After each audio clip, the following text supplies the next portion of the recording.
औज़ुबिल्लाहि मिनश्शैतानिर्रजीम बिस्मिल्लाहिर्रहमानिर्रहीम रब्बिश्रह ली सदरी वयस्सिर ली अमरी वहलुल उक़दतम मिन लिसानी यफ़क़हू क़ौली। Dear students and professionals, today we will discuss section 221, inspection of books of accounts by the commission। अच्छा, ये आपको समझना बहुत ज़रूरी है कि इंस्पेक्शन होता क्यों। इससे पहले मैं सेक्शन 220 पढ़ चुके हैं। इससे हमने देखा है कि जी किस तरह के अकाउंटिंग रिकॉर्ड्स को मेंटेन करने की रिक्वायरमेंट है under the companies act section 220 में। तो बेसिकली होता ये है कि ये इंस्पेक्शन मुख्तलिफ रीज़न्स की वजह से क्या कहते हैं अराइज होती है। एक तो क्या कहते हैं इसके अंदर क्या कहते ये है कि जी कमीशन जो है वो ख़ुद भी जो है चाह सकता है कि जी हम किसी कंपनी का विज़िट करें और हम जाके देखें कि बुक्स ऑफ अकाउंट किस तरह की मेंटेन हो रही हैं। यानी 221 के इंस्पेक्शन का नोटिस आपको आ सकता है, लेकिन नोटिस इतनी आसानी से आता है नहीं। होता यह है कि आपको जब डिफरेंट रेगुलेटरी रिक्वायरमेंट्स होती हैं, आप वहाँ पे फॉर्म ए सबमिट करते हैं, फॉर्म 29 सबमिट करते हैं, अपने ऑडिटेड अकाउंट्स सबमिट करते हैं। तो कमीशन के अंदर क्या कहते हैं एक सुपरविजन विंग होता है जो कि क्या कहते हैं ऑफ साइट सर्विलियंस करता है। वो करता ये है कि उन बुक्स ऑफ अकाउंट्स को देखता है कि जी ये इसमें प्रॉपर डिस्क्लोजर्स हैं कि नहीं है, फिगर्स को चेक करता है, उसमें IFRS की रिक्वायरमेंट को चेक करता है, और क्या कहते हैं उसको कोई क्लू ऐसा मिले कि जिसमें क्या कहते हैं उसको महसूस हो कि बुक्स ऑफ अकाउंट्स जो हैं true and fair view reflect नहीं कर रहे। बेसिकली कमीशन का जो काम है वो शेयर होल्डर्स के इंटरेस्ट को सेफगार्ड करना है, ठीक है ना। तो अगर क्या कहते हैं अदर देन बैंकिंग, इंश्योरेंस या NBFC बात करें तो जो प्राइम ऑब्जेक्टिव होता है कमीशन का वो ये होता है शेयर होल्डर के इंटरेस्ट को सेफगार्ड करना, कि उनको उनके रिटर्न्स को डिप्राइव नहीं किया जा रहा हो।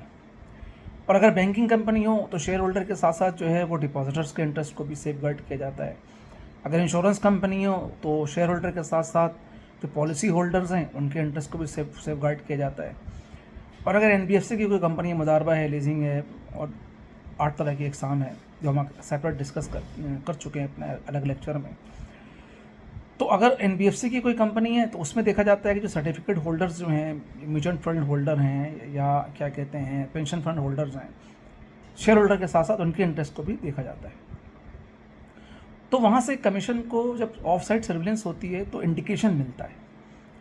कि जी ये कंपनी के अफेयर सही नहीं चल रहे,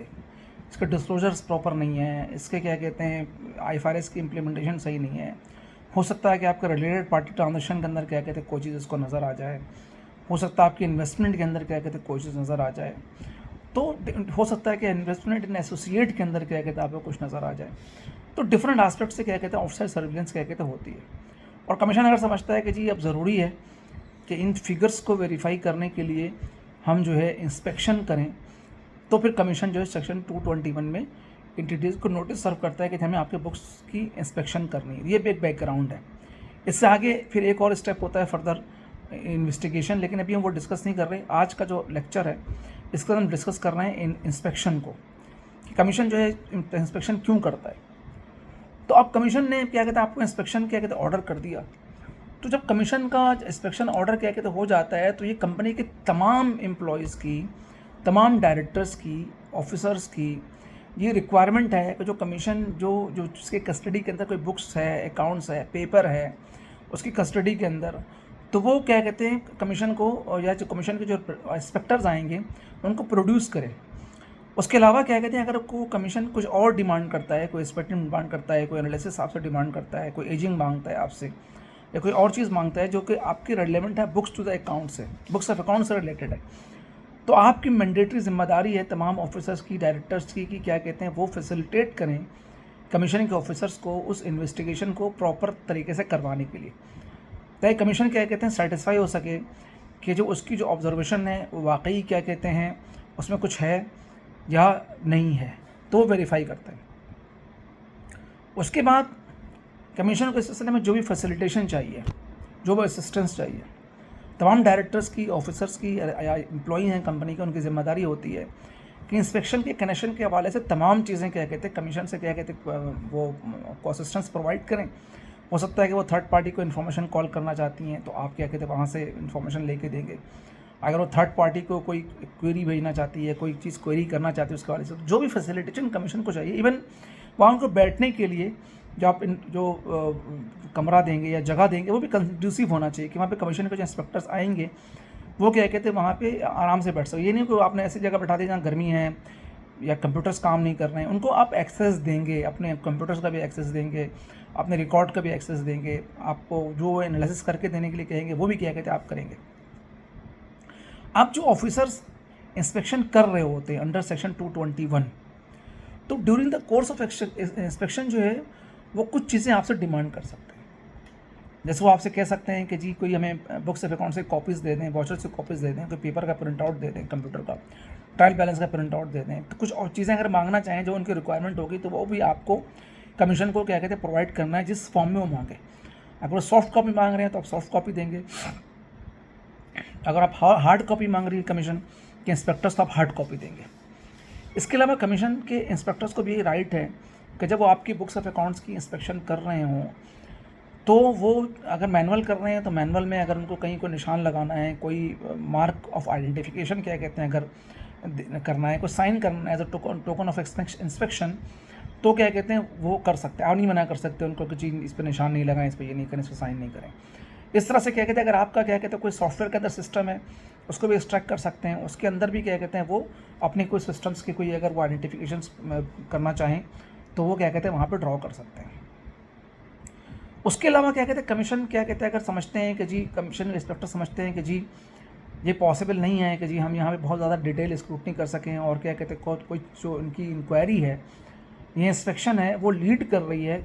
किसी क्वेरी को, तो वो आपसे आपको रीज़नेबल ग्राउंड की बेसिस पे एक लेटर देंगे और क्या कहते हैं उसके बाद क्या कहते हैं आपको जो है वो बुक्स ऑफ अकाउंट्स अपने पोजीशन में ले सकते हैं 30 डेज़ के लिए। ठीक है ना, वो 30 डेज़ के लिए क्या कहते हैं अपने बुक्स को क्या कहते हैं और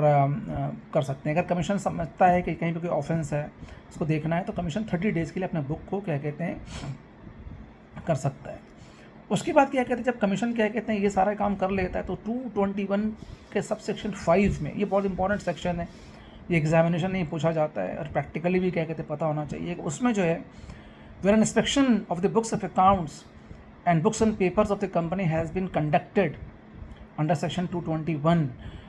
by an authorized officer by of the commission, जो लेटर के थ्रू आपको ऑथोराइज ऑफिसर का इंटीमेट करता है commission, such officer shall make a report to the commission. वो क्या कहते हैं रिपोर्ट भी कमीशन को प्रेजेंट करेगा कि हमने इंस्पेक्शन की क्या देखा है। और बाज़ औक़ात ऐसा भी होता है कि ड्राफ्ट रिपोर्ट जो है वो रेगुलेटरीज़ के साथ भी शेयर की जाती है कि जी हमने क्या कहते हैं ये ड्राफ्ट रिपोर्ट क्या कहते हैं आपकी बनाई है, जो कमीशन का अपना इंस्पेक्शन मैनुअल है वो ये कहता है कि जी जो ड्राफ्ट रिपोर्ट है वो रेगुलेटरीज़ के साथ जिसकी आप इंस्पेक्शन कर रहे हैं उसके साथ शेयर की जाएगी। तो शेयर की जाती है कि जी आप इसको देख लें, आपको एक टाइम दिया जाता है इस पर, इस जो हमारी ऑब्जर्वेशंस हैं हमने आपके बुक्स ऑफ अकाउंट्स को देखा है, उस सिलसिले में क्या कहते हैं अगर आप कोई रिबटल देना चाहें या कोई फर्दर एविडेंस देना चाहें या आप किसी चीज़ से आप इनकार करते हैं कि चीज़ सही नहीं है और आपके पास कोई एविडेंस है कि आप प्रूफ कर सकें कमीशन को कि जी ये चीज़ ऐसे नहीं ऐसे है, तो आपको ड्राफ्ट रिपोर्ट दी जाती है ताकि क्या कहते हैं आप ड्राफ्ट रिपोर्ट को पढ़ लें अच्छी तरह से और फिर क्या कहते हैं उसका रिस्पांस क्या कहते हैं कर दें। उसके बाद ये रिपोर्ट क्या कहते हैं फाइनल रिपोर्ट बनती है, फाइनल रिपोर्ट कमीशन को प्रेजेंट की जाती है, फिर वो रिपोर्ट एजुकेशन डिपार्टमेंट को इंटरनल कमीशन क्या कहते हैं फॉरवर्ड करता है, वो देखता है उसके अंदर कि जी इसमें क्या इशूज़ हैं, इग्नोर करना है, वार्निंग करना है या क्या कहते हैं शो कॉज देने हैं या क्या करना है, फर्दर क्या प्रोसीडिंग करनी या इंस्पेक्शन लीडिंग टू इन्वेस्टिगेशन होगी। चूँकि इंस्पेक्शन में तो क्या कहते हैं बुक्स ऑफ अकाउंट्स को देखा था, थर्ड पार्टी वगैरह कोई वेरिफिकेशन या किस तरह की चीज़ें नहीं, जो बैंक से या कोई रेगुलेटरी अदर रेगुलेटरी अथॉरिटीज़ के साथ क्या कहते हैं जहाँ पे आपकी प्रॉपर्टी रजिस्टर्ड होती हैं तो वो चीज़ें नहीं की जाती। तो अगर वो समझते हैं कि जी इसको तो फर्दर भी लीड कर सकती है चीज़ें। अब इसमें क्या कहते हैं अगर किसी ऑफिसर ने क्या कहते हैं जो रिपोर्ट है वो क्या कहते हैं अगर वो उनसे जो कमीशन रिक्वायर्ड है वो क्या कहते हैं अगर नहीं करेगी तो कमीशन उसके ख़िलाफ़ भी क्या कहते हैं एक्शन ले सकता है। तो उसके बाद क्या कहते हैं जो एक और सेक्शन है इसमें आखिर में कि जी अगर कमीशन ने किसी ऑफिसर को ऑथोराइज़ किया है इंस्पेक्शन करने के लिए अंडर सेक्शन 221 तो उसके पास तमाम पावर्स होती हैं, ठीक है ना, और वो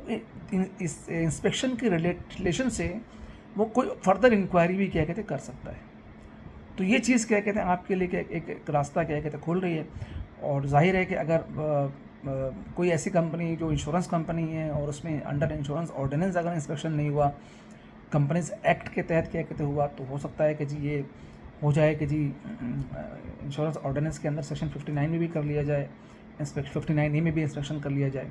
या जैसे NBFC वगैरह होती है वहाँ पे इंक्वायरी होती है, या इसमें अंडर दिस एक्ट इन्वेस्टिगेशन होती है, तो वो चीज़ें भी लीड कर सकती हैं। तो ये बहुत इंपॉर्टेंट प्रोविज़न है, और इसको सेक्शन 221 ये प्रोफेशनल्स के लिए भी,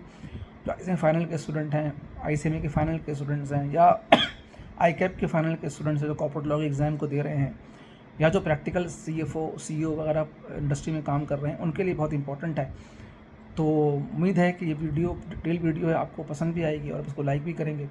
तो आपसे रिक्वेस्ट है कि हमारे चैनल को ज़्यादा लाइक करें, सब्सक्राइब करें, क्योंकि हमारा जो ऑब्जेक्टिव है इस चैनल का वो एक ही ऑब्जेक्टिव है। वो ऑब्जेक्टिव ये है कि पाकिस्तान के अंदर हम कोड ऑफ कॉर्पोरेट गवर्नेंस और कंपनीज एक्ट और दीगर जो एक्ट हैं या लॉज हैं, ऑर्डिनेंस हैं, उनकी क्या कहते हैं इम्प्लीमेंटेशन के स्टेटस को इंक्रीज़ करें। यानी अगर अदर वर्ड आप समझ लें कि हम पाकिस्तान में कॉर्पोरेट गवर्नेंस की कंप्लाइंस के स्टैंडर्ड को क्या कहते हैं इंप्रूव करें। ये हमारा क्या कहते हैं प्राइम ऑब्जेक्टिव है। ये ऑब्जेक्टिव क्या कहते हैं अगर हम अचीव कर लेते हैं इस लर्निंग प्रोसेस के थ्रू, तो डेफिनेटली हमारी जो बुक्स ऑफ अकाउंट्स जो बनती हैं उसके अंदर भी ट्रांसपेरेंसी क्या कहते हैं आएगी, और जो है गवर्नमेंट को उसके नतीजे में बेहतर टैक्स मिलेगा, शेयर होल्डर को बेहतर डिविडेंड मिलेगा, और बेसिकली कंपनी के अपने रिकॉर्ड्स भी इम्प्रूव होंगे। तो विद दिस नोट क्या कहते हैं मैं यहाँ पे इस लेक्चर का ख़त्म करता हूँ। तो उम्मीद है कि आप हमारे चैनल को सब्सक्राइब भी करेंगे, लाइक भी करेंगे और आगे भी रेफ़र करेंगे। Thank you very much. अल्लाह हाफ़िज़।